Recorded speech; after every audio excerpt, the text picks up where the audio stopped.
2024 के लोकसभा चुनाव के दौरान एक नाम बक्सर से खूब चला था, जिस व्यक्ति का नाम आनंद मिश्रा है। वो आनंद मिश्रा, जिसको असम का सिंघम कहा जाता है, वो अब एक बार फिर से चुनावी मैदान में उतरने की तैयारी में है। और ये तैयारी फिर एक बार भारतीय जनता पार्टी को भारी पड़ेगी। अब भारतीय जनता पार्टी को भारी कैसे पड़ेगी, इस बात को समझ लीजिए। 2024 के लोकसभा चुनाव के दौरान भारतीय जनता पार्टी बक्सर से लोकसभा चुनाव हार जाती है। और चुनाव हारने के पीछे का जो कारण बताया जाता है, वो ये बताया जाता है कि असम के सिंघम के नाम से प्रचलित आनंद मिश्रा जो हैं, वो बक्सर से निर्दलीय चुनाव लड़ते हैं और इस कारण से भारतीय जनता पार्टी के वोट में बहुत बड़ी सेंधमारी कर देते हैं, जिस कारण से भारतीय जनता पार्टी को बक्सर से चुनाव हारना पड़ता है। और अब आप ये बात समझ लीजिए कि 2025 के विधानसभा चुनाव में असम के सिंघम का क्या रोल होगा और किस तरीके से फिर एक बार वो भाजपा को पटकनी दे देंगे, इस बात को हम समझाएंगे। लेकिन उससे पहले आप हमारा परिचय जान लीजिए। नमस्कार, मेरा नाम वेद प्रकाश है। आप जनता जंक्शन देखना शुरू कर चुके हैं और कैमरे के पीछे हैं विशाल।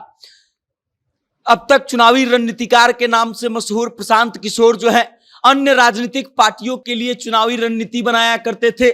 लेकिन वही प्रशांत किशोर जो हैं, अब खुद की पार्टी की रणनीति को तैयार कर रहे हैं। 2025 के विधानसभा चुनाव के लिए प्रशांत किशोर जो है एकदम बिगुल फूंक चुके हैं और इस तरीके से तैयार हो रहे हैं कि बाकी राजनीतिक पार्टियां जो है बिहार की, उनको मुश्किलों का सामना करना पड़ रहा है। और ये कारण क्या है? तो कारण ये है कि प्रशांत किशोर हर पार्टी का एंटीडोट निकाल रहे हैं, हर पार्टी का तोड़ निकाल रहे हैं। तोड़ इसलिए क्योंकि भारतीय जनता पार्टी से जो लोग नाराज हैं, उनको अपने खेमे में शामिल करना हो तो, या फिर राजद के MY समीकरण का M तोड़ लेना हो तो, या फिर अन्य जगहों की बात की जाए तो युवाओं की भागीदारी की बात की जाए तो, कानून व्यवस्था की बात की जाए तो, या फिर हर तरीके से वो अलग अलग पार्टियों को नुकसान पहुंचा रहे हैं। अब आप इस बात को समझिए कि कैसे किस पार्टी को नुकसान पहुंचा रहे हैं।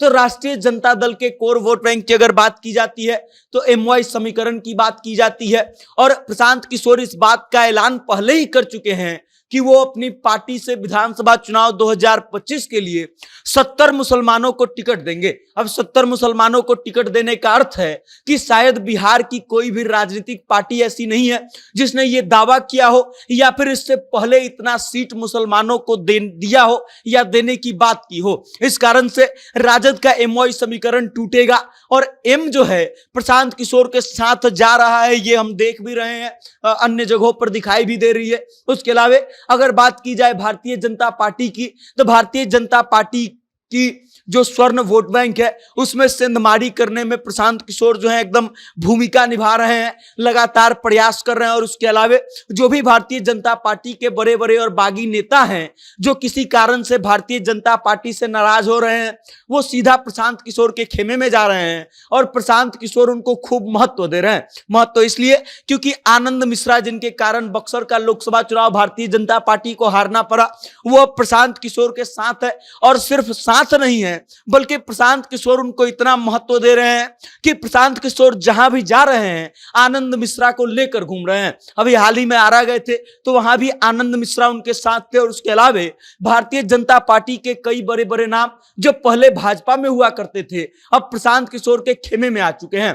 पवन सिंह का नाम चल रहा है कि वो भारतीय जनता पार्टी से बागी पहले से हैं, ये सबको पता है, लेकिन अब वो प्रशांत किशोर के साथ आ सकते हैं, इस बात की हलचल शुरू हो गई है। उसके अलावा छैला बिहारी भोजपुरी के एक गायक है जो पहले भाजपा में हुआ करते थे, अब जो है उनकी भी चर्चा चल रही है कि वो भी प्रशांत किशोर से जुड़ चुके हैं। उसके अलावा कई ऐसे नाम हैं जो भारतीय जनता पार्टी को बहुत फायदा दिला सकते थे और वो सब नाम जो है धीरे धीरे भाजपा का साथ छोड़ करके प्रशांत किशोर का रुख कर रहे हैं और इस कारण से भाजपा को सबसे ज्यादा नुकसान होगा। उसके अलावा जिस तरीके से प्रशांत किशोर महिलाओं की भागीदारी तय करने की बात कर रहे हैं, जो नीतीश कुमार का कोर वोट बैंक है, उसमें एक बड़ी सेंधमारी होगी। प्रशांत किशोर दावा कर रहे हैं कि 40 महिलाओं को विधानसभा में टिकट देंगे। इससे पहले नीतीश कुमार को महिलाओं का नेता माना जाता था क्योंकि महिलाओं के विकास के लिए वो बहुत काम कर चुके हैं, ऐसा दावा किया जाता है।